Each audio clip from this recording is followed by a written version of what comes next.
In this video, we're going to look into indeterminate power. And indeterminate powers are these forms: 0 to the 0, infinite to the 0, or 1 to the infinite.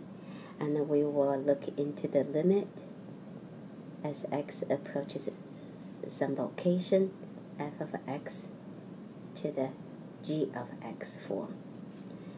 So f of x approaches 0 and the g of x approaches 0, then we have a 0 to the 0 form, and so on. And let's look at one of the examples. And here is a given limit. We like to look into the limit as x approaches infinite, 1 minus 2 over x to the 3x power. How would I find the limit for this function? So the first thing we do, we realize this is going to be f of x to the g of x form. And the next we're going to look into, is that any indeterminate? Okay, so as x approaches infinite, 1 minus 2 over x will approach 1. And the 3x will approach infinite. I do have 1 to the infinite power. This is one of the indeterminate forms. Indeterminate power. So the way we solve this problem, we're going to name y as 1 minus 2 over x to the 3x power. And we're going to take a natural log of y. 1 minus 2 over x to the 3x power, and apply the property from natural log. We say this can be written as 3x times the natural log of 1 minus 2 over x. Since we had trouble to determine the limit of y, we say let's look into the limit of a natural log of y instead for the moment. So the limit of a natural log of y as x approaches infinite is going to be the limit of 3x times the natural log of 1 minus 2 over x as x approaches infinite. And looking at this, we are going to ask ourselves, okay, now the form has changed into 3x times natural log of the function. It is an indeterminate product. As x approaches infinite, 3x will approach infinite. What about natural log of 1 minus 2 over x? As x approaches infinite, 2 over x will go to 0.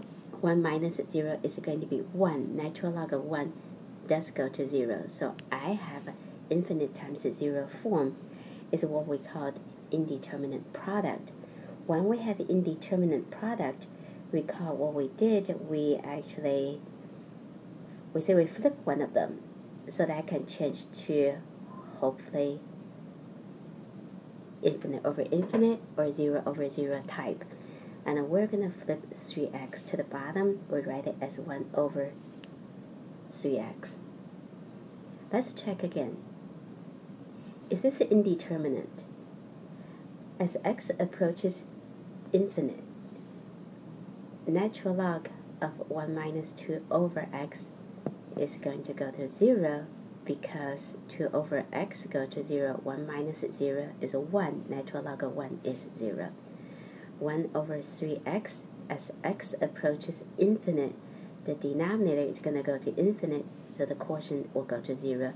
Yes, I do have a 0 over 0 form. Therefore, I can apply L'Hopital's rule. And then L'Hopital's rule stated, now I can take the derivative for the top and the bottom function as x approaches infinite. The derivative up top, we need to use chain rule. 1 over 1 minus 2 over x times the derivative of 1 minus 2 over x. That's going to be 2 over x squared. The derivative for the bottom is going to be 1 over 3x squared. It's a negative quantity. Before we go any further, I would like to simplify as x approaches infinite, and I think we can remove the x squared. So multiply the top and the bottom by x squared, and I also can multiply the top and the bottom by negative 3, or flip the 3 to the top. We will have negative 6 over 1 minus 2 over x. Ask yourself, what about this form as x approaches infinite? As x approaches infinite, 2 over x is going to go to 0. So I have a negative 6 over 1, which is negative 6. What is negative 6? If you recall what we did earlier, negative 6 actually is the limit of a natural log of y. So negative 6 is the limit of a natural log of y as x approaches infinite. I really need to know the limit of y as x approaches infinite, and that's going to be e to the negative 6. Try to recall this.